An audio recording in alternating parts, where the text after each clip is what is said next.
संत मलुकदास जी के जीवन में प्रसंग आता है। 5 वर्ष के पूर्ण हो गए, 6ठे वर्ष की आयु में मलुकदास जी का प्रवेश हुआ।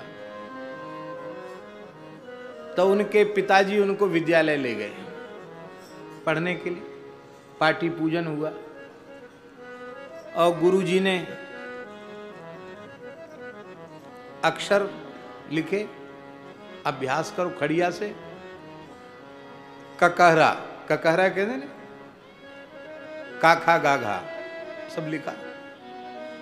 और इन अन्य छात्रों की पाटी पर भी लिखा था तो इनकी पाटी पर भी लिखा, और लिख करके कहा कि इसका अभ्यास करो। बालक अभ्यास करने लग गए। तो किस बालक ने क्या अभ्यास किया, जब पाटी गुरुजी ने देखी और जब मलुकदास जी की पाटी देखी तो आश्चर्यचकित हो गए। क्योंकि जिस बालक को पढ़ाया सिखाया जाता है वो टेढ़े बेड़े अक्षर बनाता है। का लिख दिया तो का ऐसे लिखता है, गा तो गा ऐसे लिखता है। पर मलुकदास जी ने एक एक अक्षर पर एक एक छंद लिख दिया। और उनके 6ठे वर्ष की आयु की ये घटना है जब उन्होंने 12 खड़ी नामक एक रचना लिखी। मलुकदास जी के जीवन की सबसे पहली रचना है 12 खड़ी। पुराने साधुओं में 12 खड़ी प्राय सबको याद रहती थी।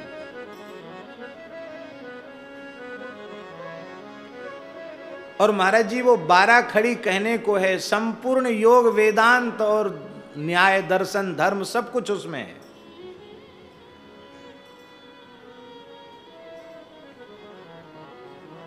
का के ऊपर कक्का कृष्ण मुरारी सकल घट व्यापे जोई। कक्का कृष्ण मुरारी सकल घट व्यापे जोई। करे करावे आप और दूजा नहीं कोई। काटे संकट दास के करुणा में भगवान।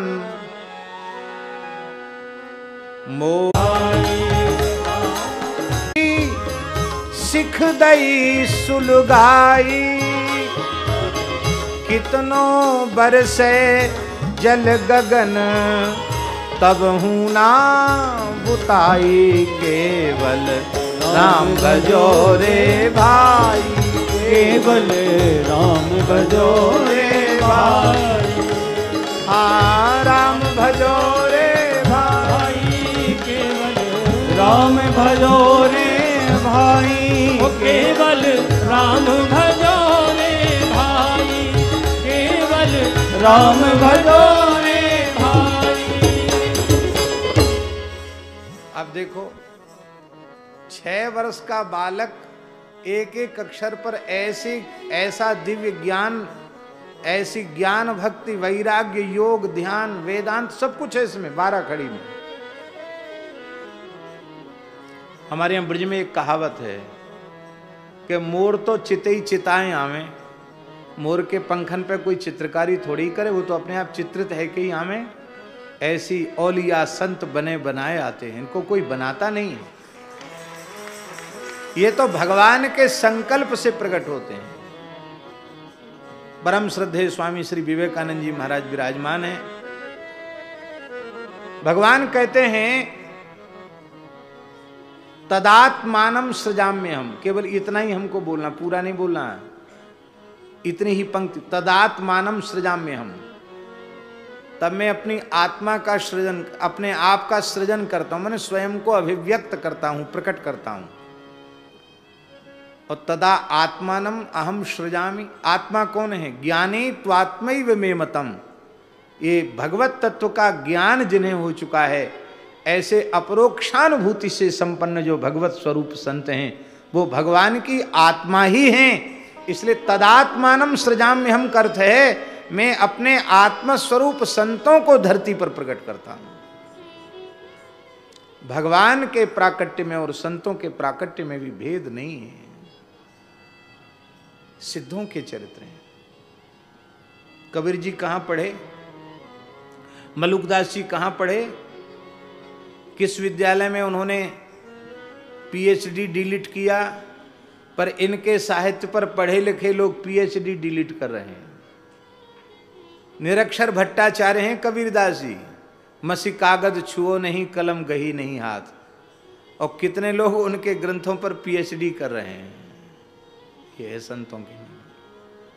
श्री नरसिंह मेहता की भी स्कूली शिक्षा नहीं हुई, क्योंकि आपके मन में कोई भाव ही नहीं था। आपको तो बस जो राधा कृष्ण नाम मिला था, उसी राधा कृष्ण नाम में आपने सब कुछ समर्पित कर दिया। तो बड़े भाई ने एक दिन रोष में कहा कि नरसिंह देख, तेरा जनेऊ भी हो गया और तू पढ़ता लिखता है नहीं, ये साधु संतों के संग में घूमता रहता है और घर में खाता है, कमाता कुछ नहीं। तो देख, मैं थानेदार हूं, तेरा भाई तो हूं पर थानेदार भी हूं, अच्छे अच्छों के होश ठिकाने लगा देता हूं। हाँ, यहां रहोगे तो कुछ करना पड़ेगा। आपने कहा भाई साहब आ गया तो क्या करना है? तो घोड़ों की परिचर्या, घोड़ों की मालिश, उनको खुजोरा करना और घोड़ों के लिए घास खोदकर लाकर खिलाना, ये काम नरसिंह जी को दे दिया। लेकिन धन्य है, सन्मान निरादर आदर ही सब संत सुखी विचरंती मही। आदर अनादर में समान भाव होता है संतों का। वो सच्ची बात तो ये होती है कि जो प्यार करते हैं अपमान को, वह प्राप्त कर लेते हैं भगवान को।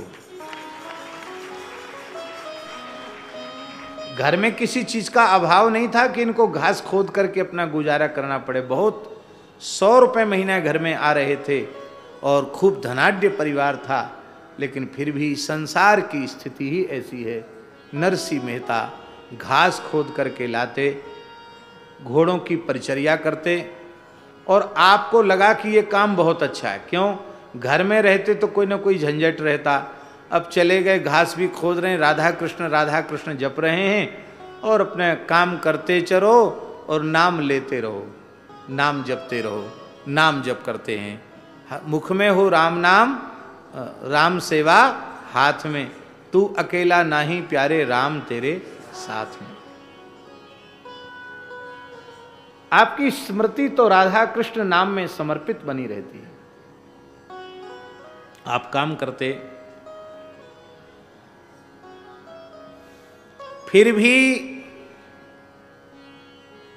इनकी जो भाभी थी दुरित गौरी, वो निरंतर इनका तिरस्कार करती रहती। इनके द्वारा किया हुआ कोई भी काम दुरित गौरी को पसंद ही नहीं आता था। हमेशा उसमें कोई न कोई कमी निकालती, आरोप लगाती, झगड़ा करती, तिरस्कार करती।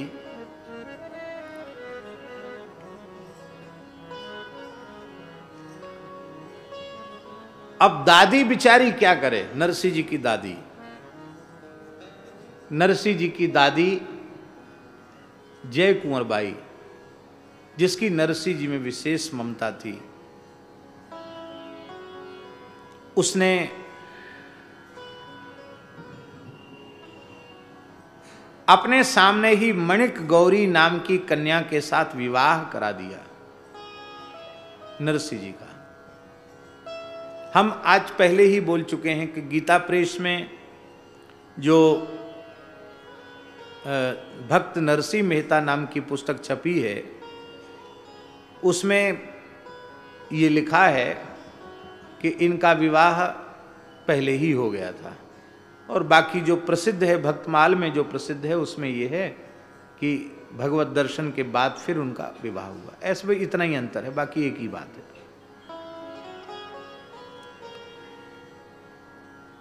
तो आपका विवाह मणिक गौरी नाम की एक विप्र कन्या से विवाह हो गया था, और समय आने पर आपने जब युवावस्था में पदार्पण किया तो एक पुत्र का जन्म हुआ। उस पुत्र का नाम श्यामल दास रखा गया। और 2 पुत्रियां उत्पन्न हुई। एक का नाम कुंवर सेना रखा गया, बड़ी पुत्री का नाम, और छोटी का नाम रतन सेना रखा गया, ऐसा वर्णन मिलता है।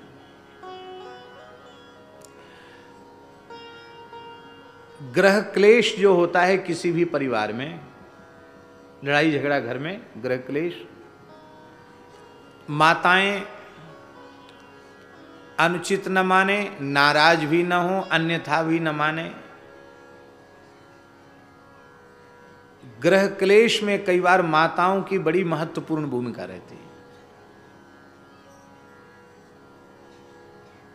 अब देखो ध्रुव जी के चरित्र में देखने में क्या आता है, जब तक उत्तानपाद का विवाह केवल सुनीति से हुआ था तब तक झगड़ा नहीं था। और महाराज जी हमने तो ऐसा अपने पूज्य गुरुजनों से सुना है कि सुनीति के गर्भ से जब कोई संतान उत्पन्न नहीं हुई तब सुनीति ने ही आग्रह करके राजवंश चले इस इच्छा से अपनी खास छोटी बहन सुरुचि के साथ विवाह कराया। माने सुरुचि कोई दूसरी नहीं थी, सुनीति की छोटी बहन थी। लेकिन कैसा विचित्र स्वभाव, सुरुचि आई तो आते ही सौतिया डाह शुरू हो गया। और उसका कारण क्या था कि सुनीति जब विवाहित होकर के आई, सुरुचि जब विवाहित होकर के आई तो सुरुचि के तो कोई संतान हो नहीं पाई, इसके पहले ही सुनीति गर्भिणी हो गई। ये द्वेष का कारण बना। अरे मैं तो इसलिए परिणाई गई थी कि मेरे गर्भ से जो बालक होगा वो गद्दी पर बैठेगा। अब तो मेरे ब्याह के बाद मैं तो अभी गर्भिणी हुई नहीं और मेरी जेठी ये गर्भिणी हो गई, तो उसको वहां से निकाल दिया गया। और महाराज जी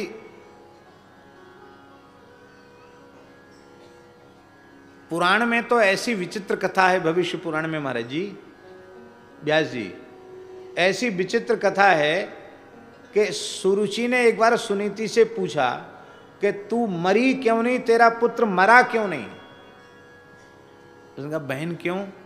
बोले जब तेरे पेट में बालक था तब मैंने जहर दिया था तुझे, पर न तू मरी, तेरा बालक भी नहीं मरा, क्यों नहीं मरा? उसका कारण बता। तो सुनीति ने कहा है देवर्षि नारद जी की आज्ञा से मैंने गोवत्स द्वादशी का व्रत किया था, गो सेवा की थी, गो पूजन किया था। गो माता की महिमा से, कृपा से मेरे गर्भ का नाश नहीं हुआ और मेरा भी नाश नहीं हुआ, तो मुझे भी वह व्रत बताओ। तो सुनीति ने सुरुचि को भी गोवत्स द्वादशी का व्रत बताया। गोवत्स द्वादशी माने कार्तिक कृष्ण द्वादशी। गोवत्स द्वादशी का व्रत सुनीति ने सुरुचि को बताया और उस व्रत के प्रभाव से ही सुरुचि ने भी एक पुत्र को जन्म दिया, उत्तम। तो उत्तानपाद के घर में क्लेश नहीं था, पर सुरुचि के कारण क्लेश हुआ है। दशरथ जी के यहां कोई क्लेश नहीं था, पर केकई के कारण, भले ही राम जी की इच्छा से, राम जी के संकल्प से, वो अलग बात है।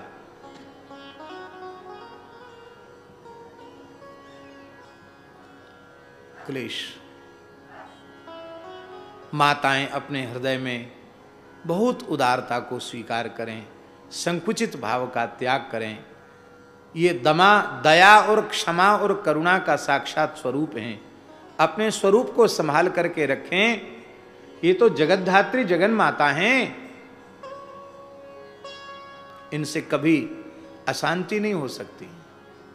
पर ये अपने स्वरूप से अलग हो जाएं तो महाराज घर नरक बन जाता है, गृह क्लेश हो जाता है।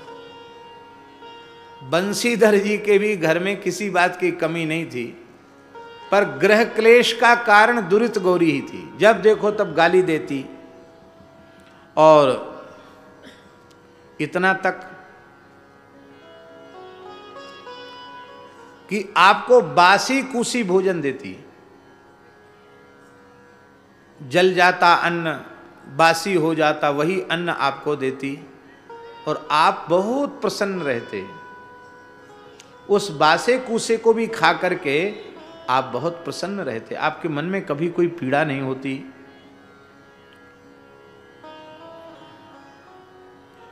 और वो कहती थी ये हमारे देवर जी जो है ना, ये भजन में तो साधु हैं, जब देखो तब माला लेके बैठे हैं, और भोजन में भीम, करते कुछ नहीं है, भोजन में भीमसेन नहीं।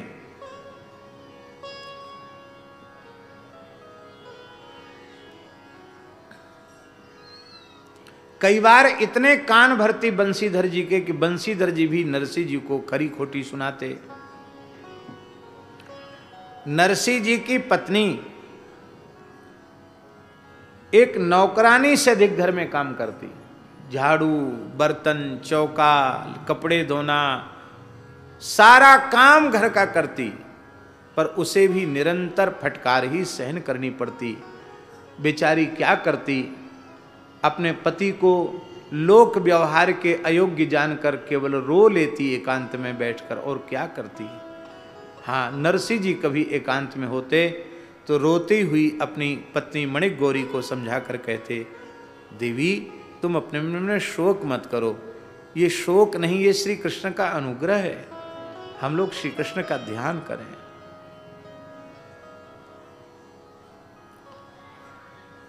और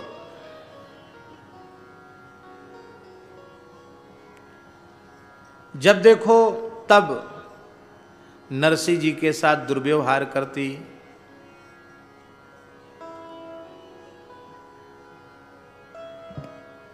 एक दिन नरसिंह जी ने जो सेवा उनको मिली थी, घोड़ों को घास डालने की सेवा,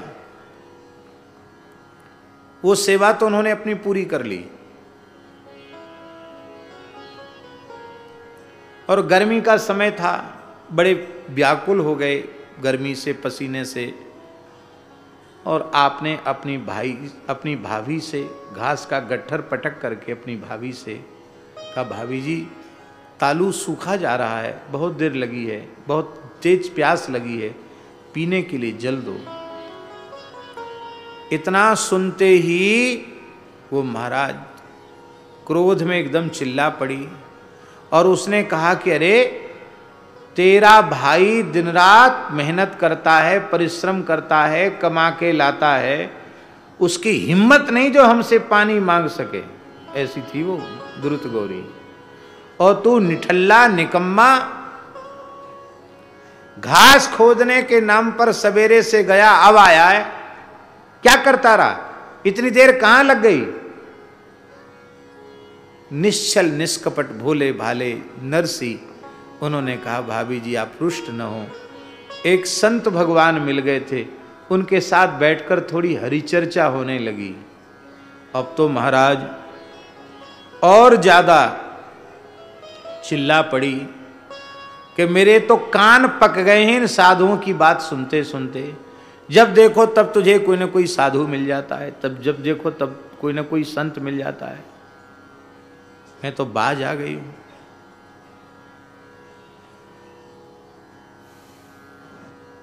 ये इस घर में अब तुमको न दाना है न पानी है, निकल जाओ इस घर से, अपनी इस कुभारिया को लेकर निकल जाओ इस घर से। आपने रोते हुए कहा कि अब मेरे माता पिता तो आप दोनों ही हैं भैया भाभी, मैं कहां जाऊं, चूल्हे में भार में चला जा, पर यहां नहीं रह सकता, और आज के बाद यहां रहा खाया पिया तो तुझे तेरे भक्त भगवंत की सौगंध है, इस घर का ने जल ग्रहण किया तो।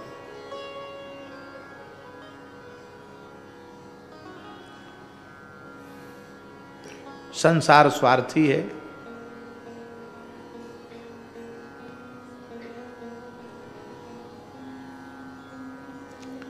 एक दो बार तो बंसीधर जी ने कहा कि तू क्या कह रही है, विचार तो कर, मेरा भाई है, मेरी भी बदनामी होगी, लेकिन उसने फटकार कर उनको भी चुप कर दिया। अब मैं तुम्हारी एक नहीं सुनूंगी, इस घर में या तो मैं रहूंगी या नरसी रहेगा, दो नहीं रह सकते एक साथ।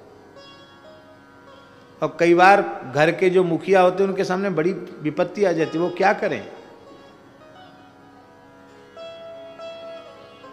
बोले भाई अब मैं तो इस झगड़े में अपनी ड्यूटी को छोड़ नहीं सकता, मुझे देरी हो रही है, मैं तो अपने राजकाज में जा रहा हूं। वो चले गए घोड़े पर बैठकर, और नरसी जी को दुरित गौरी ने घर से निकाल दिया।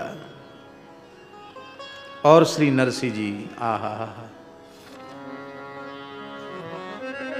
डोलत फिरत आए, बोलत पियावो नीर, भावी पे न जानी पीर, बोली जरी बरी है। आवत कमाए जल प्याए, बिन सरे कैसे। बड़ी कमाई करके लाए हो जो मैं तुम्हें पानी पिलाऊं, पियो यो जवाब दियो, देह थर थरी है। और जब नरसी जी को घर से निकाल दिया तो मणिक गौरी रोती ही रह गई, और नरसी जी को घर से निकाल दिया। तो निक से बिचारी कहूँ दीजे, तन डारी मानो। निक से बिचारी कहूँ दीजे, तन डारी मानो। शिव पे पुकार करी रहे, चित भरी है। शिव पे पुकार करी रहे, भरी है।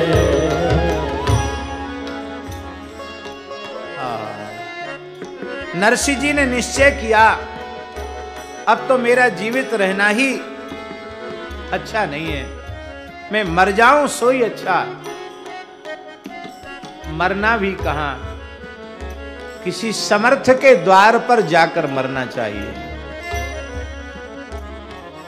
जंगल में भगवान शिव का मंदिर था, भगवान शिव के चरणों में पड़ गए। हे भूत भावन विश्वनाथ, हे आशुतोष, हे अवधर दानी, मैं आपकी शरण में हूं। मैंने संतों का संग किया है, मैंने पुराण श्रवण किया है, मैंने श्रीमद् भगवद गीता का श्रवण किया है, मुझे मानव जन्म की महत्ता का ज्ञान है। मैं आत्महत्या जैसा भयंकर पाप नहीं कर सकता, आत्महत्या नहीं कर सकता ऋषि जी ने कहा, किंतु मैं अनशन व्रत करके अब प्राण त्यागूंगा। और अनशन भी हे अवधरधानी, आपके द्वार पर अनशन करके प्राण त्यागूंगा। एक बात हमें पूज्य श्री सागरिया बाबा की बहुत अच्छी लगी थी। यद्यपि उसको फिर नहीं उसके स्वरूप को हम लोग कर सके ठीक से प्रस्तुत। सागरिया बाबा ने कहा था कि भारतवर्ष की धरती पर गोवध हो रहा है, गोवंश की हत्या हो रही है, और आंदोलन और प्रयास, अनशन, उपवास, ये सब कितने समय से चल रहे हैं। पर बोले हम लोग सरकार के आगे अनशन करते हैं, उपवास करते हैं। अरे हमारी सरकार तो श्री गिरिराज महाराज हैं। सागरिया बाबा ने कहा कि हमारा ऐसा विश्वास है कि जो भी संत महापुरुष गिरिराज जी में श्रद्धा रखते हैं, वे किसी को कुछ कहने की जरूरत नहीं है, गिरिराज जी की तलहटी में जाकर बैठ जाएं गिरिराज जी की शरण में कि हे गोवर्धन नाथ, हे श्री गिरिराज जी, हम आपकी शरण में हैं, आप ही गोवंश की रक्षा कीजिए। और जब तक ये भारतवर्ष की धरती गोवध के कलंक से मुक्त नहीं हो जाती, हम भारतवर्ष के साधु संत वैष्णव जन आपकी तलहटी में अनशन करके बैठे हैं, अन्न जल नहीं ग्रहण करेंगे। बाबा बोले हमारा ऐसा विश्वास है बहुत जल्दी गोरक्षा इस देश में हो जाएगी।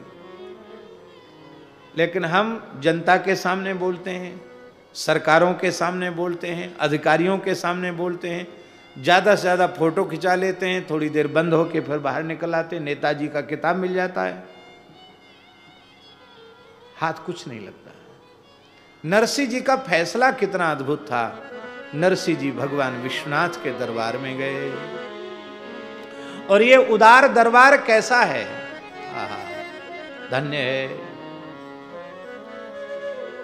बहुत उदार दरबार है।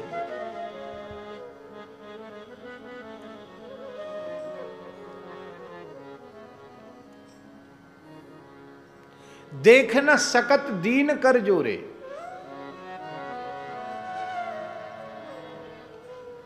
महादेव महादेव महादेवेतियो वदे, एकेन शंभुः क्रीतः स्यात्, द्वाभ्याम शंभूरिणी भवे। कितने उदार हैं हमारे भोले बाबा। इनके द्वार पर कोई एक बार जाकर कह दे महादेव महादेव महादेव, 3 बार कह दे तो एक बार के उच्चारण से तो वो कहते इसने हमको खरीद लिया। अब 2 बार और महादेव महादेव बोल दिया तो मैं इसको क्या दूं, मैं तो कर्जदार हो गया। इतने उदार हैं, इतने करुणामय हैं।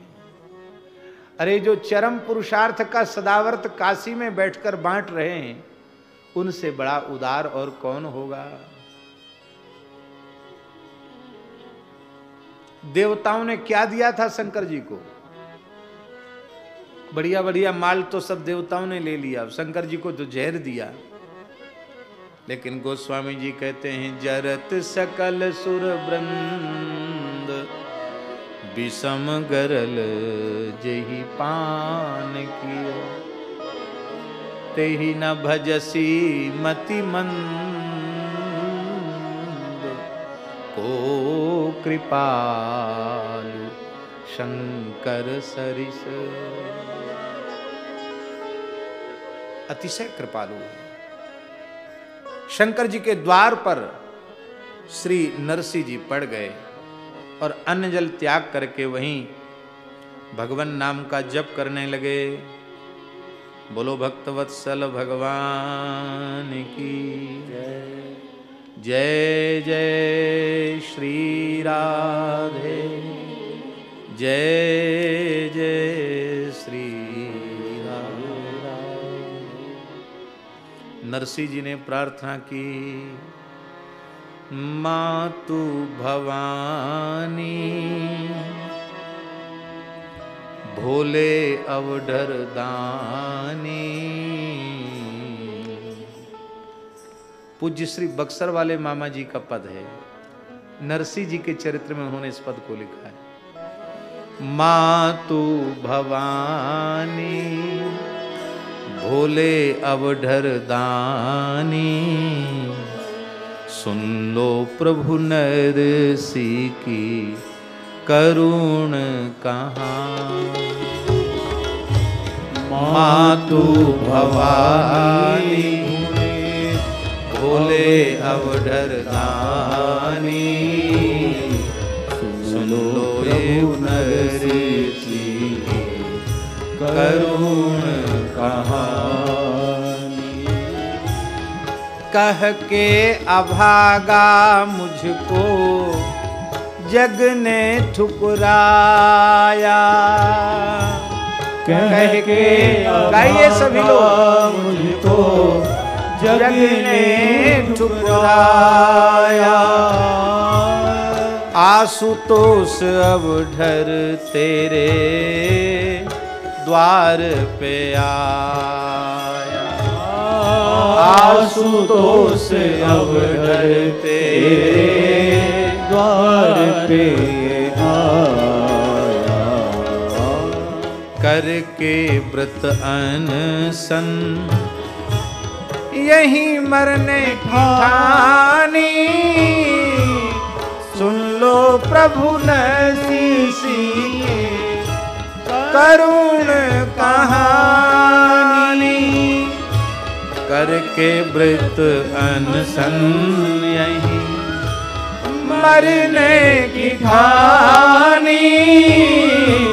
सुनो नरसी की ये करुण कहानी। मातु भवानी बोले अवधर दानी। सुन लो प्रभु नरसी की ये करुण कहानी।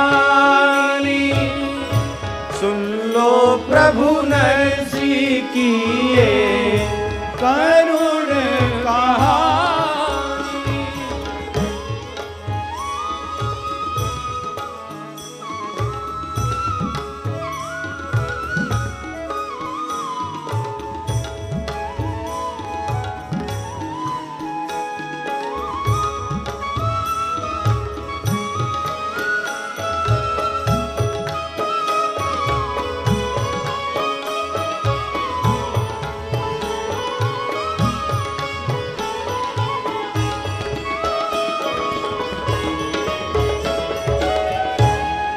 मातु भवानी भोले अवधर दानी। सुन लो प्रभु नरसी की ये करुण कहानी। द्रवहु न जोलो तोलो अनत न जाऊं। द्रवहु न जोलो तोलो अनत न जाऊं। पड़ो रहूं द्वारे तेरे अलख जगाऊं। पड़ो रहूं द्वारे तेरे अलख जगाऊं। खाऊं न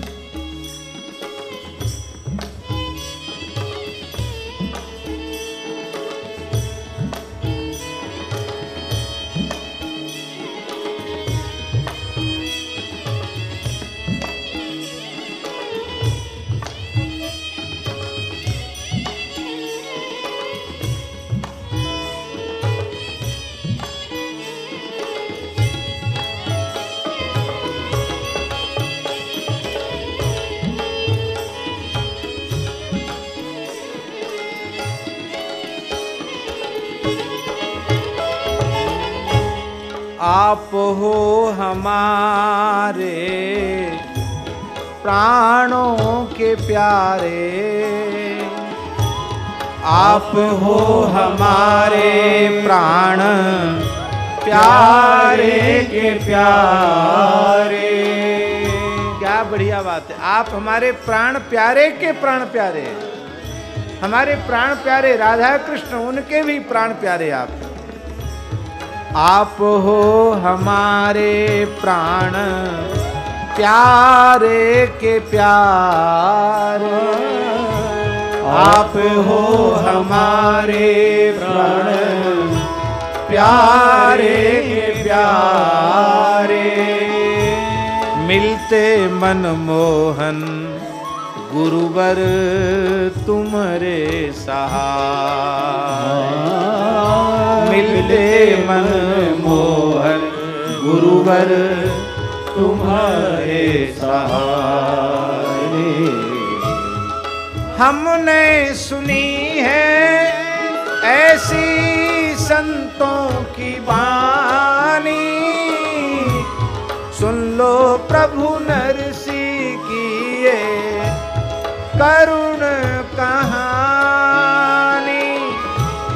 हमने सुनी है ऐसी संतों की वाणी।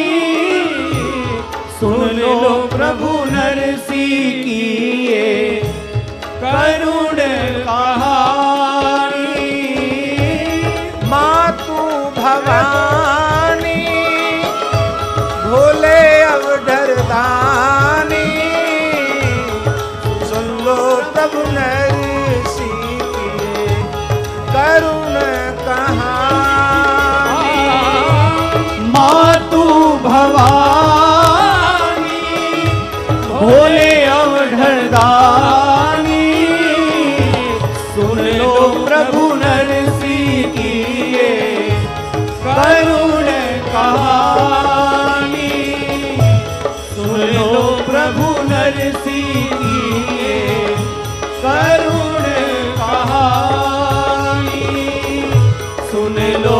प्रभु नरसिंह की करुण कहानी।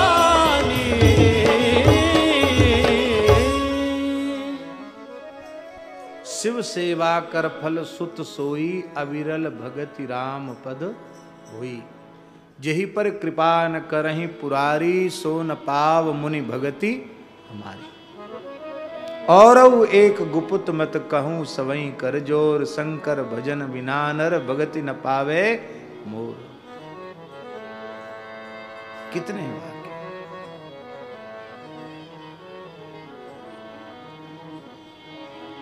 जनाबाई कहती हैं, शिवा रामा नाही भेद, दोघे देव एक पाही। शिव राम जी में भेद नहीं है, ये दो देवता हैं। वस्तुतः देह दो हैं, प्राण एक ही है। आपकी कृपा के बिना आज तक किसी को भगवान की भक्ति नहीं मिली है। हे नाथ, हे गुरुवर, श्याम सुंदर से मिला दो। एक दिन दो दिन नहीं, 7 दिन 7 रात्रि तक नरसिंह जी रोते रहे, भोले बाबा के चरणों में पड़े रहे।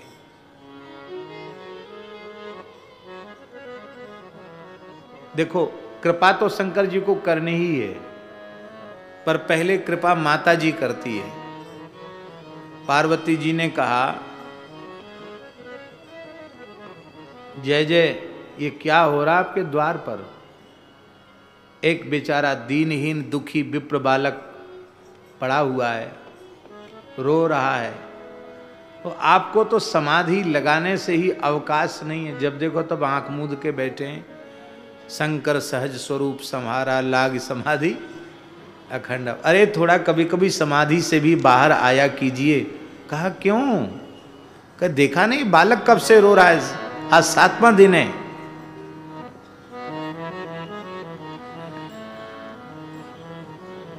शंकर जी ने थोड़ा फक्कड़ी अंदाज में उदासीन भाव से कहा, देवी संसार सागर है, कर्म फल भोगने के लिए जीव यहाँ आते हैं, प्रारब्ध के अनुसार अपना सुख दुख भोगते हैं। राम राम करो, किस किस पर ध्यान दोगी? तुमको पता नहीं साधुओं की कहावत, जो बोला सो मरा। चुपचाप करो, राम राम करो। पार्वती जी ने कहा, हे प्राण जीवन धन, कहां तो आप दया कृपा करुणा के सागर हैं, और मैं व्याकुल हूं इस बालक की पीड़ा को दो। आप कहते भजन करो, हमसे तो भजन नहीं होगा ऐसे। क्यों? निर्धन गृहस्थ के द्वारे को दीन जाए, और ना तो कम से कम पावे अन्न पानी। जो मंदिर के द्वारे पर्यो मूर्छित द्विज बालक, यह जग से तिरस्कृत यहाँ मरने की ठानी। जो अरे संसारियों के द्वार पर भी कोई पड़ता है तो उसको अन्न जल मिलता है। आप संसारी नहीं हैं, आप तो विश्वनाथ हैं।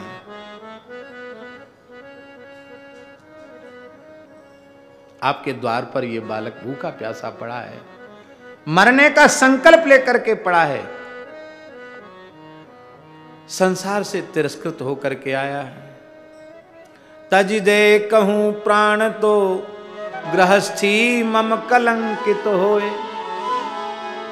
माता पार्वती बोली कि हमारी गृहस्थी कलंकित हो जाएगी, बालक मर गया तो। महामहिम पूर्ण परिवार जग जानी। आप महामहिम हैं, आपके पूरे परिवार की महिमा संसार में विख्यात है। कार्तिक गणेश जैसे पुत्र वरदायक, जहां स्वामी विश्वनाथ गृह स्वामिनी भवानी। जो कार्तिक के और गणेश जैसे जिनके पुत्र वरदान देने वाले, अन्नपूर्णा जैसी जिनकी गृहिणी, और आप स्वयं विश्वनाथ। और ये बालक रो रहा है, पड़ा हुआ है। हमारे परिवार की प्रतिष्ठा दांव पर लगी हुई है, हमारे परिवार की प्रतिष्ठा को बचाओ, इस बालक के ऊपर कृपा करो। शंकर जी मुस्कुराए और बोले, देवी दया तो हमको भी बहुत आ रही है, लेकिन हम तुम्हारे मनोभाव को देखना चाहते थे। और देखो देवी, जब तुम्हारी कृपा हो ही गई तो फिर मेरी कृपा में फिर संदेह कहाँ है? ध्यान में आई बात। बिना भगवती की कृपा के भगवान की कृपा होती नहीं है। भवानी की कृपा हो गई, आपकी कृपा हो गई, तो मुझे तो कृपा करना ही पड़ेगा। इसलिए गोस्वामी जी ने विनय जी में कहा, कबहू क अम्ब अवसर पाए, मेरी ओ सुधि ध्यायवी, कछु करुण कथा चलाए। हे अम्ब, क्या प्यारी बात है।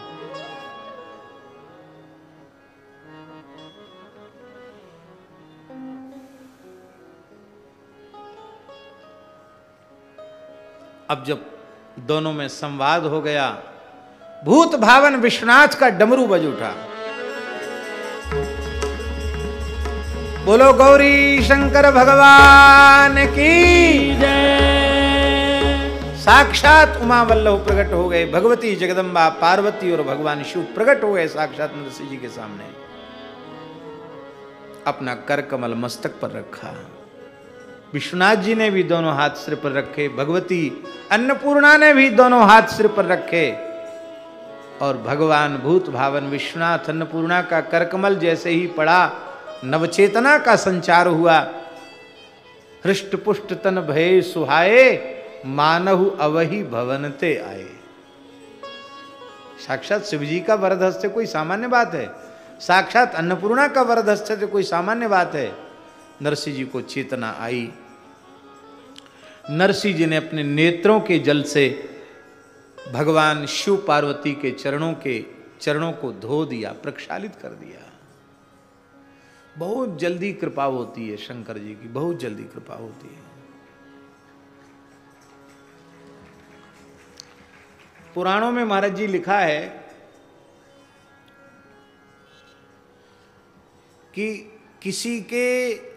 किसी भाग्यशाली जीव के जीवन में हरि भक्ति की पूर्णता आप देखें, बहुत ध्यान से सुने। हरि भक्ति की पूर्णता किसी भाग्यशाली के जीवन में दिखाई पड़े तो निश्चित कर लेना चाहिए कि पूर्व जन्म में इसकी शिव भक्ति पूर्ण हो चुकी है। शिवजी ने पूर्ण अनुग्रह किया है। बिना शिवजी के परिपूर्ण अनुग्रह के किसी को भी भगवान की भक्ति आज तक मिली नहीं।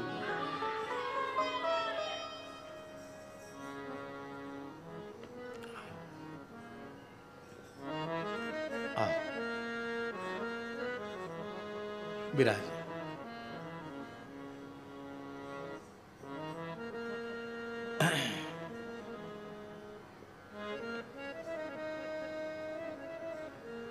हमारे पूज्य गुरुदेव पहाड़ी बाबा महाराज बड़े अद्भुत फक्कड़ महापुरुष थे।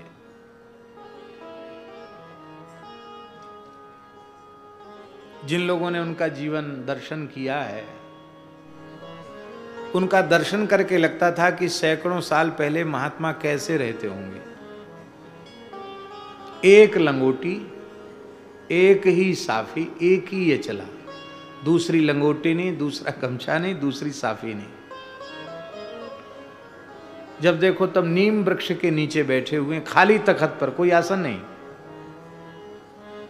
ठंडी गर्मी बरसात, खूब वर्षा होती तो वो मतंगा कहते साधुओं में, तू माँ का, उसको जटाओं पे रख लेते। खूब पानी बरसता तो कहते वाह आज राम जी खूब स्नान करा रहे हैं, वाह खूब राम जी स्नान करा रहे हैं। और जब बादल छटते, प्रकाश होता तो शरीर चमकने लग जाता उनका। वैसे बढ़िया से नहाते भी नहीं थे कि कोई बढ़िया मल मल के, जीवन में कभी तेल साबुन तो लगाए नहीं।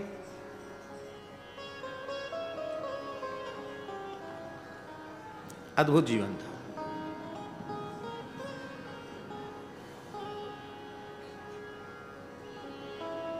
लगभग 120 वर्ष की आयु में वे भगवत धाम गए। महान योगी थे। उनके जीवन की एक घटना, महाराज जी कहते थे शिव जी की कृपा बहुत जल्दी होती है। तो खाक चौक में वो महंत पद पर विराजमान हो चुके थे,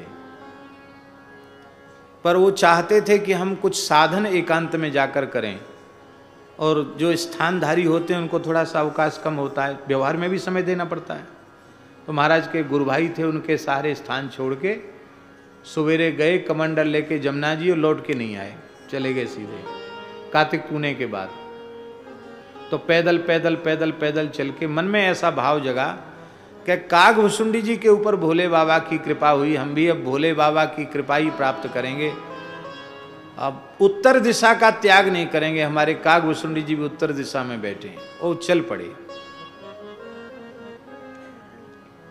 तो फिर मन में एक आया ऐसा विचार कि उत्तर में तो पीछे जाएंगे, पहले महाकालेश्वर चलो। क्यों? वो महाकाल की ही तो कृपा कागभुसुंडी जी पर हुई थी, तो वहीं चलो पहले।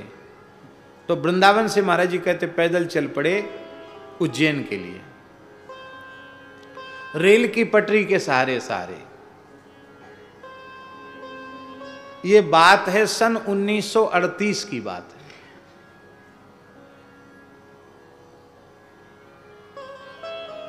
उन्नीस 1932 में वो महंत पद पर विराजे थे, और 1938 में छोड़ के चल पड़े।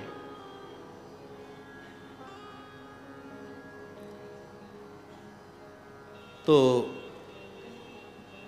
ये देवास के तरफ पहुंचे। देवास है ना उज्जैन के पास, देवास। तो जंगल में एक शिव मंदिर था, बहुत थके हुए थे। तो शिव मंदिर में ही शिव जी के प्रति बड़ी श्रद्धा रही बचपन से ही, तो शिव जी का आश्रय मिल गया तो बस निश्चिंतता है। तो वहाँ छोटा मंदिर था, जीर्ण शीर्ण, और थके हुए थे, तो वहीं शंकर जी की जयलहरी की तरफ सिर कर लिया, और छोटा मढ़ी जैसी थी, पूरे शरीर मढ़ी में नहीं आता, आधा पैर बाहर की ओर कर लिए, और ऐसे सिर जलहरी की तरफ करके सो गए। बहुत थके हुए थे तो नींद आ गई, और कहते सोए ही सोए, थोड़े गंभीर निद्रा में सोए ही थे कि अकस्मात मुझे डमरू का शब्द सुनाई पड़ा। उड़ुक उड़ुक उड़ुक उड़ुक ऐसे शब्द सुनाई पड़ा।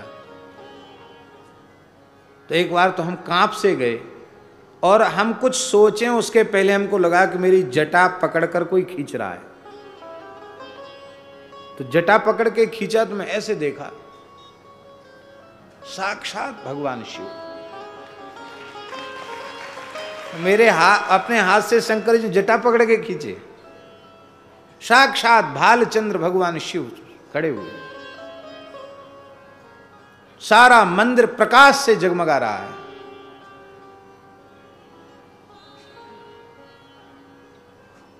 यहां से उत्तर दिशा की ओर चला जा, तेरा कल्याण हो जाएगा, ये कहा शंकर जी ने। यहां से उत्तर दिशा की ओर चला जा, तेरा कल्याण हो जाएगा। ऐसा कह करके शंकर जी अंतर्धान हो गए। कहते मैं रोया, और इसके बाद फिर वहां से चला, निश्चय कर लिया जब तक परिपूर्ण कोई महापुरुष नहीं मिलेंगे मैं उत्तर दिशा का त्याग नहीं करूंगा। जैसे ही आगे बढ़े, ये देवास के जंगल की बात है, तो बोले अगहन का महीना था, कार्तिक के बाद अगहन आता है, ठंड पड़ने लगती है। सवेरे 4 बजे के करीब एक नंगा बालक दिखाई पड़ा। 5-7 वर्ष का बालक, एकदम नंगा, कोई शरीर पर कपड़ा नहीं, ऐसे जंगल में घूम रहा है। तो बड़ा आश्चर्य हुआ कि ये बालक नंगा, इसको ठंड नहीं लग रही, ऐसे घूम रहा है। तो बोले, हमने कहा ये बालक भगवान, यहां कोई संत रहते हैं क्या? उन्होंने कहा हाँ, यहां से उत्तर की ओर चले जाओ, ऐसे संत रहते हैं जो मिट्टी छू दें तो मिश्री हो जाए।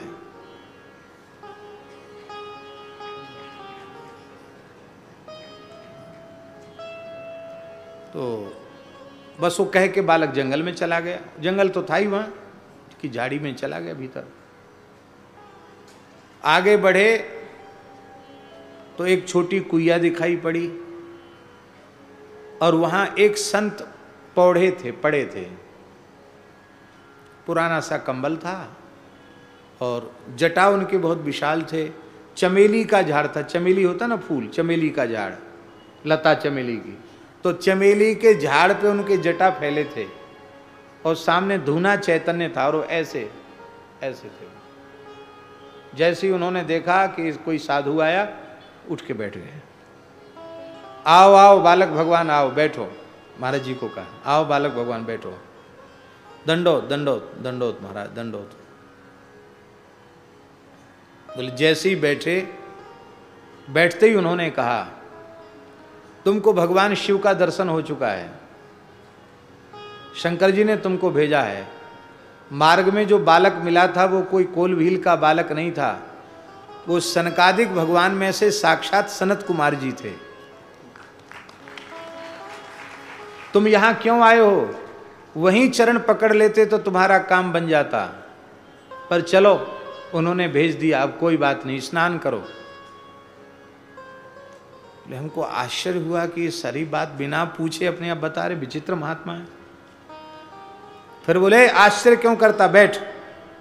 बैठ गए। आश्चर्य तो था ही कि ये कैसे हो रहा है। फिर बोले जहां हमारा जन्म हुआ था वहां से लेके अब तक क्या किया है तुमने, अच्छा बुरा सब उन्होंने सुना दिया।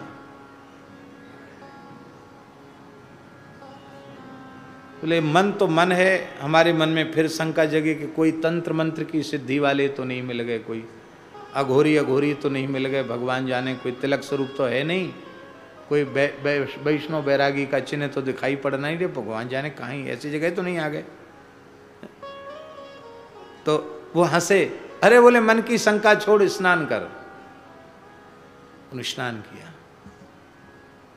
स्नान करके धूना पर बिठाया और फिर क्या किया, महाराज जी गदगद हो जाते थे, कहते थे हमको जो चाहिए था उनकी कृपा से हमको मिल गया। उन महापुरुष का नाम था परमहंस श्री रामानुजदास जी महाराज, सिद्ध पुरुष थे। तो महाराज जी कहते थे कि तीव्र लगन हो, व्याकुलता हो आत्म साक्षात्कार भगवत साक्षात्कार की, तो बोले नारद जी सनकादिक और सब महापुरुष अभी भी घूम रहे हैं, वे किसी ऐसे साधक को देखना चाहते हैं जिसके मन में ठाकुर जी को पाने की ललक है, व्याकुलता है, कृपा करते हैं। जा पर कृपा न करहीं पुरारी, सो न पाव मुनि भक्ति हमारी। भोले बाबा ने कृपा कर दी नरसिंह जी के ऊपर और नरसिंह जी ने अपने नेत्रों के जल से भगवान शिव पार्वती के चरणों को प्रक्षालित कर दिया।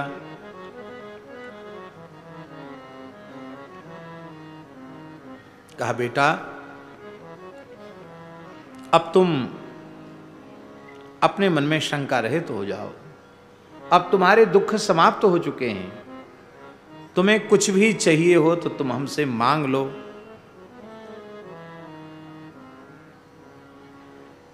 नरसिंह जी बोले महाराज हमने सुना है कि जब किसी भक्त के सामने भगवान प्रकट होते हैं तो कुछ न कुछ टूटी फूटी वाणी में अपनी आप स्तुति करता है, मैं भी कुछ निवेदन करना चाहता। हाँ बोलो।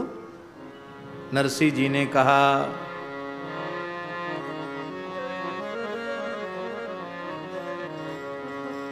जय जय विश्वनाथ शंकर की, जय जय आशुतोष अवधर की, जय जय विश्वनाथ शंकर की, जय जय आशुतोष अवधर की, जय जय विश्वनाथ शंकर की, जय जय आशुतोष अवधर की, जय जय विश्वनाथ शंकर की, जय जय आशुतोष अवधर की।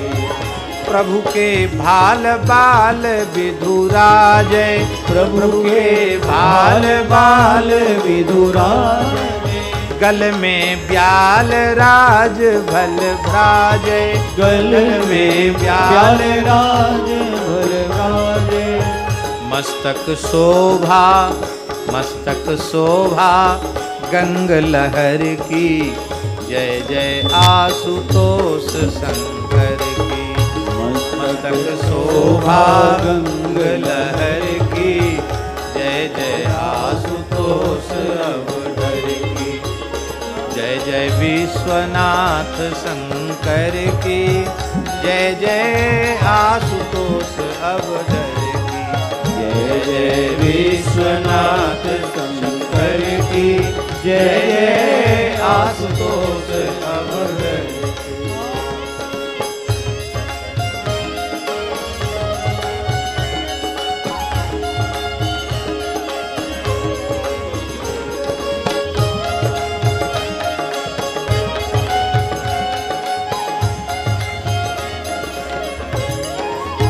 तन पर बाघंबर मृगछाला, तन पर बाघंबर मृगछाला।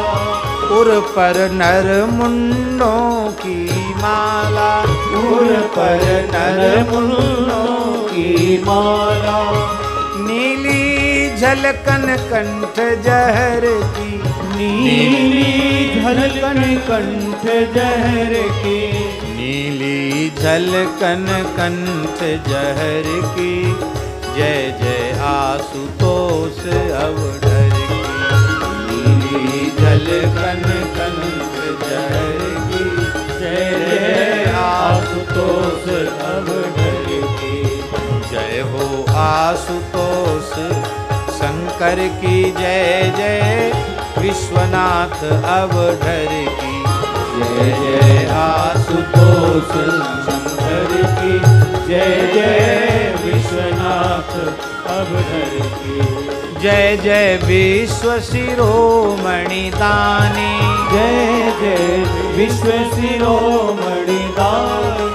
जय जगदम्बे मातु भवानी, जय जगदम्बे मातु भवानी। जय प्रभु नारायण हित कर की, जय जय आशुतोष अवधर की। जय जय नारायण हित कर की, जय जय आशुतोष अवधर की। जय प्रभु नारायण हित कर की, जय जय आशुतोष अवधर की। जय नारायण हित कर की, जय जय आशुतोष अवधर की। जय जय आशुतोष अवधर की, जय जय आशुतोष अवधर की।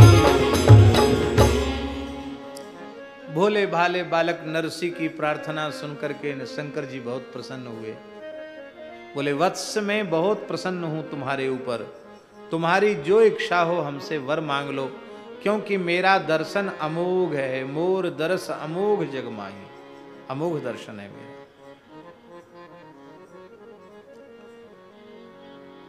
रामायणी जी महाराज, ज्ञानी तो होते हैं चतुर, ज्ञानी होते हैं चतुर, और भक्त होते हैं अति चतुर।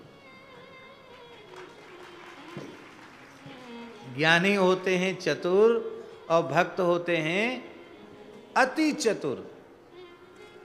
ज्ञानी चतुर इसलिए हैं कि नाशवान भोगों को छोड़ करके और अविनाशी मोक्ष पद को ले लेते हैं, वो चतुर हैं। और ये तो मुक्ति का भी त्याग करके साक्षात भगवान को ही ले लेते हैं, मुक्ति को नहीं, मुक्ति दाता को ले लेते हैं। राम जी ने सारी दुकान कागभूषुंडी जी के सामने खोल दी। ये ले लो, ये ले लो, ये ले लो, अष्ट सिद्धि ले लो, नवनिधि ले लो, सब तरह की मुक्तियां ले लो। कागभूषुंडी जी बोले आपकी दुकान की कोई चीज हमें पसंद ही नहीं।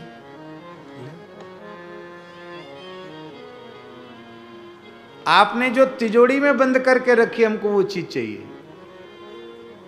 राम जी बोले कौन सी चीज? कहते केवल आपके चरण कमलों की अविरल अविचल अनपायिनी भक्ति। राम जी बोले, रे हम तो सोचते थे कि तुम बड़े भोले भाले हो, बहुत चतुर हो भाई। सुनु बायस ते परम सयाना, सुनु बायस ते परम सयाना, सुनु बायस ते परम सयाना, सुनु बायस ते परम सयाना, काहे न मांगे सी असबर दाना, काहे न मांगे सी असबर दाना।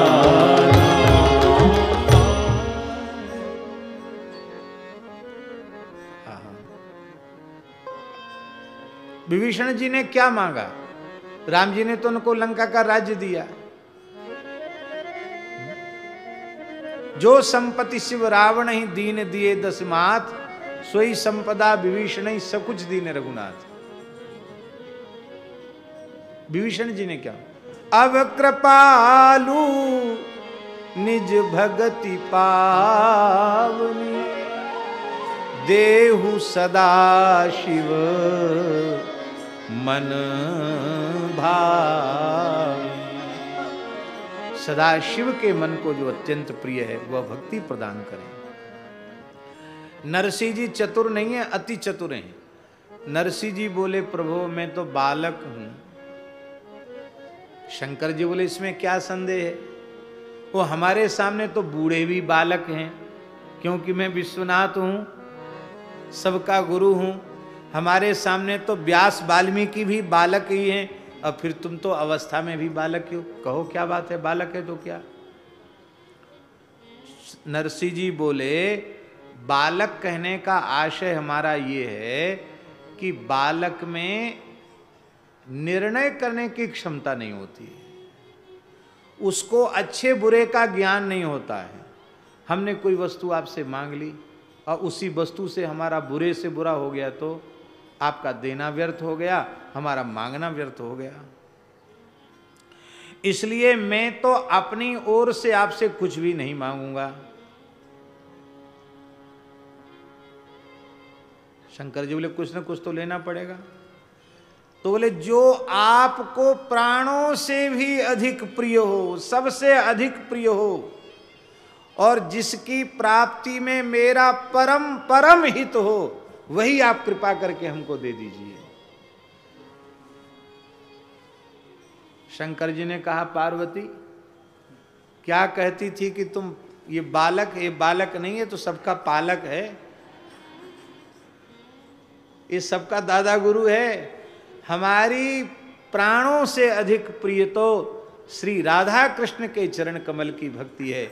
इसने भक्ति रूपी संपत्ति को मांग लिया, प्रेम लक्षणा रसरूपा भक्ति को मांग लिया, और मुझे प्राणों से अधिक प्यारे तो युगल श्यामा श्याम, रास विहारिणी रास विहारी, वृंदावन विहारिणी वृंदावन बिहारी। इसने मेरे ठाकुर को मुझसे मांग लिया। देखो, ये कहता है कि मैं बालक हूं, पढ़ा लिखा नहीं हूं। अरे रावण मेरा चेला, मेरा भगत, इतना बड़ा पंडित, इतना बड़ा विद्वान, पर उसने भी तुच्छ वस्तु हमसे मांगी, महामूर्ख के जैसा काम किया। रावण सो विद्वान बड़ो, सो लियो बर तुच्छ कुदेव को मारो, मोहि तो नाही हिताहित बोध, अबोध बाल अयान हूं बाल गमारो।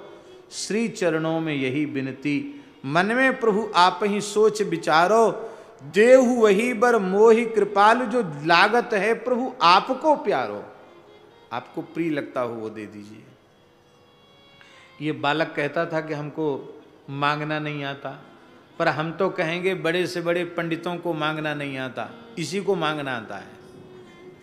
रावण को मांगना नहीं आया, और बड़े बड़े ऋषि मुनियों को मांगना नहीं, इसको मांगना आता है। इसने हमारा सर्वस्व हमसे मांग लिया।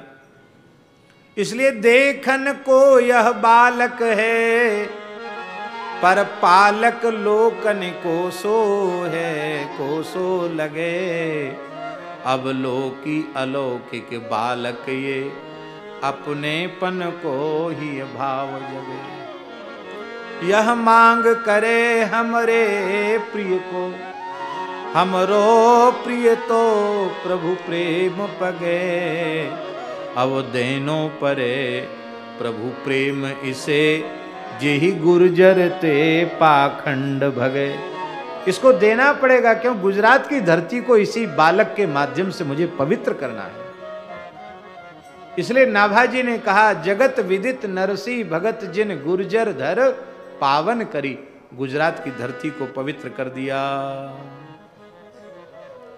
और तत्काल भोले बाबा ने उनका हाथ पकड़ा और अंतर्धान हो गए और सीधे वृंदावन में पहुंचे। कहां पहुंचे? हमारे मोहल्ला में बंसीवट। यमुना जी में स्नान किया। बोलो गोपीश्वर महादेव की जय। और यमुना जी में स्नान किया। गोपीश्वर महादेव जी जो है ना, उनका भाव मिला उन्हें मानसरोवर में। पुराण के अनुसार गोपी भाव की प्राप्ति मानसरोवर के स्नान से हुई। और स्वरूप दिया श्री यमुना जी ने। श्रृंगार किया नखसिख, त्रिलोचना गौरांगी सखी के रूप में श्रृंगार किया। कर्पूर गौरांगी सखी के रूप में श्रृंगार किया श्री यमुना जी ने। प्रवेश दिया ललिता जी ने।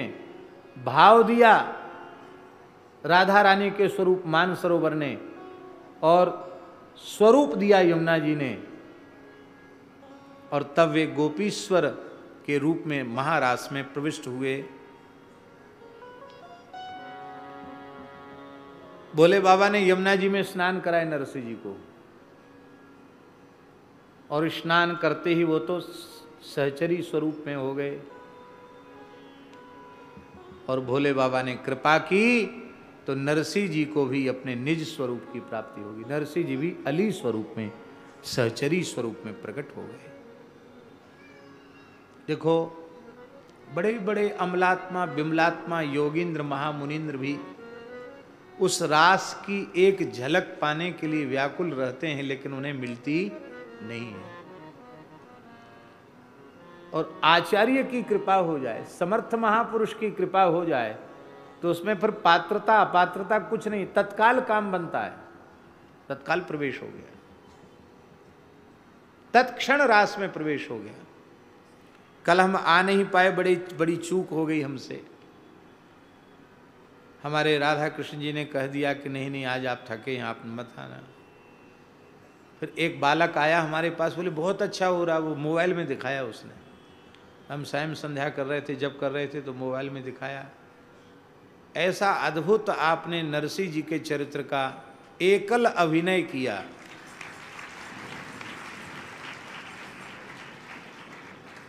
ये भी कोई ना कोई विशिष्ट तो हैं, ठाकुर जी ने कोई विशेष रूप में इनको गढ़ के भेजा है। ऐसा कुछ ना कुछ अद्भुत है।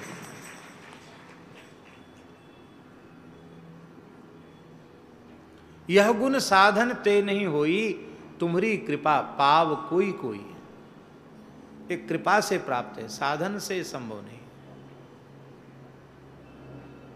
इतना अद्भुत भावपूर्ण रास का तो इतना बढ़िया आप दर्शन करा रहे थे कि उस रास में जब नरसिंह जी को प्रवेश मिला, उस अनुभूति को आप कह रहे थे, बहुत अद्भुत। आज भी होगा और शायद कल भी होगा। क्यों?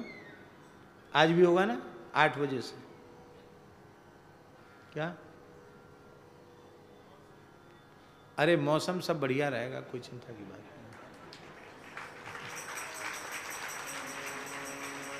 आज भी होगा, कल भी होगा, बड़ा अद्भुत।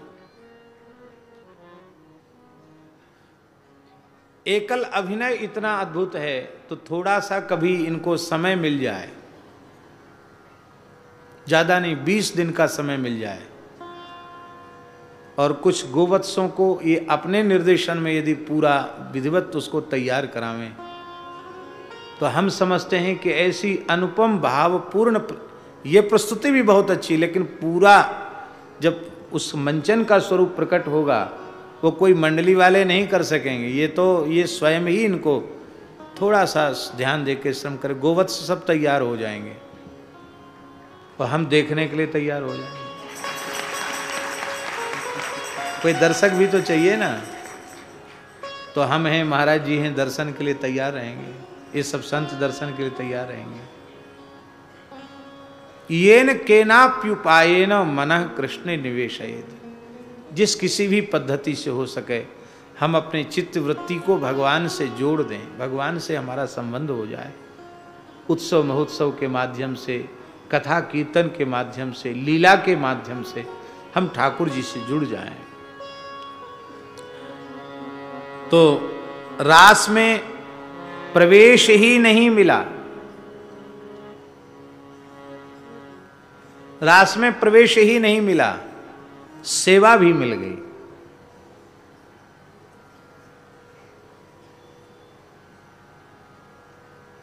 रखा तो गया था हाथ में दीपक,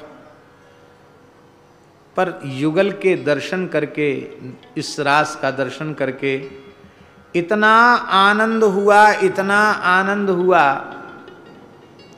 श्री नरसिंह जी को।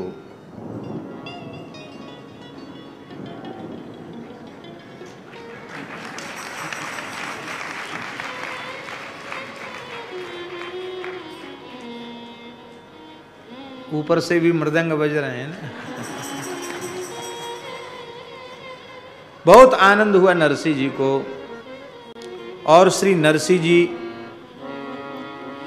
उनका हाथ ही मशाल बन गया। आश्चर्य की बात है, हाथ ही प्रज्वलित होने लग गया। हाथ जल रहा है, एक दीपक जल रहा है कि मशाल जल रही है, चित्र लिखित से हो गई।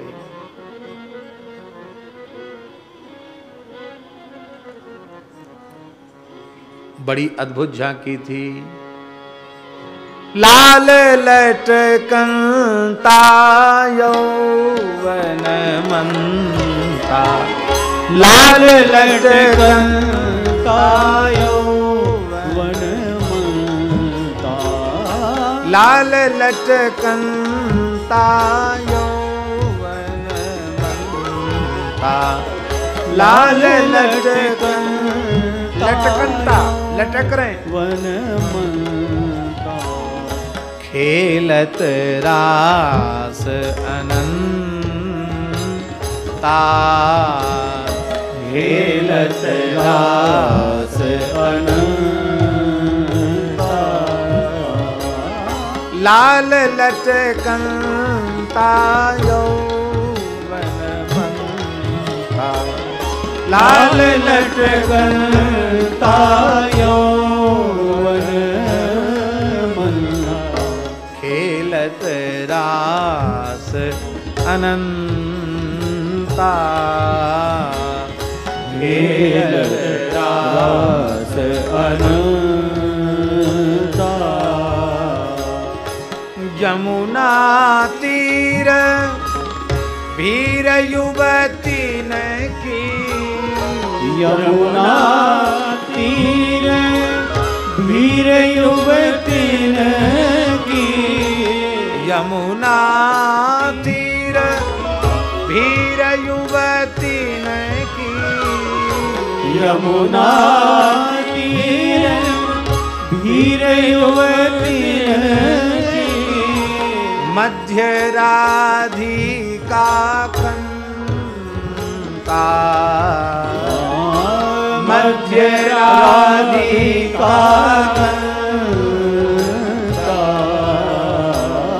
लाल लटकंता यौवन मंता, लाल लटकंता यौवन मंता, खेलत रास अनंता,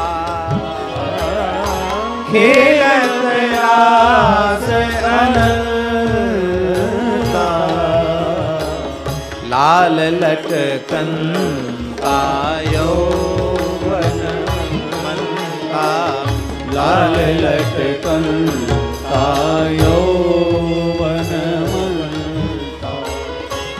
एकन के कर कंज कपोलन, एकन के कर कंज कपोलन, परिरंभण देत हसंता, परिरंभण देत हसंता यौवन मनता। लाल लटकनता यौवन मनता। लाल लटकनता यौवन मनता। लाल लटकनता यौवन मनता। खेलत रास अनंता, खेलत रास अनंता। चंदन चर्चित नील कलेवर, चंदन चर्चित नील कलेवर। बसती बने बनमाली, बसती बने बनमाली। केली चलन मणिकुंडल मंडित, केली चलन मणिकुंडल गंड युग स्मित सारी, गंड युग स्मित हरि रेह मूढ़ बदूनी करे, विलासिनी बिलसती केली परे। हरि रेह मूढ़ बदूनी करे, विलासिनी बिलसती।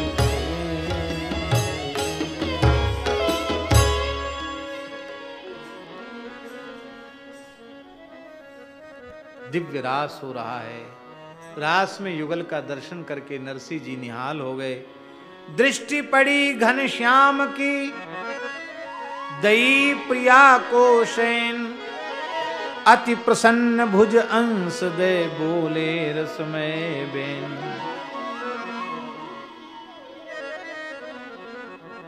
श्याम सुंदर की दृष्टि पड़ी नरसिंह अली पर और उन्होंने प्रिया जी को सैन दिया। देखो इधर ये नई सखी आई, इसकी ओर तो देखो। ठाकुर जी ने प्रिया जी को क्यों कहा? क्योंकि स्वामिनी तो वही है ना, वे अपनावेंगे तब पूरी तरह ठाकुर जी अपनावेंगे। बिहारी जी तो तब अपनावेंगे जब बिहारिणी जी अपनावेंगे, इसलिए प्रिया जी की ओर देखा तो अति प्रसन्न भुज अंश दे बोले रसमय बेन। अंश पधरा करके गलबहिया किशोरी जी की दे करके इशारा करके कहा, हे स्वामिनी जी, इस नई सखी की ओर तो देखो, या नई सखी के माऊ देखो। यह सहचरी आई नई, युगल ने भेटा और नरसिंह जी ने अपना संपूर्ण समर्पण युगल के चरणों में कर दिया। अब भक्त भगवान के मिलन का क्षण कैसा है, उसका सुख क्या है, वहां तो गिरा अनयन नयन बिनबानी, कहने की सामर्थ्य कहां है वाणी में।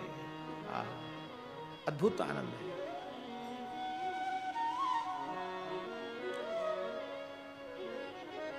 ठाकुर जी ने कही, सखी को पहचानती हैं आप? मैं पहचानती हूं। मैं अपनी सखी को पहचानूंगी नहीं? ये सखी कौन सी है? पाय प्रवेश निकुंज में, पाय प्रवेश निकुंज में, गोपीश्वर के साथ नाथ हो गए।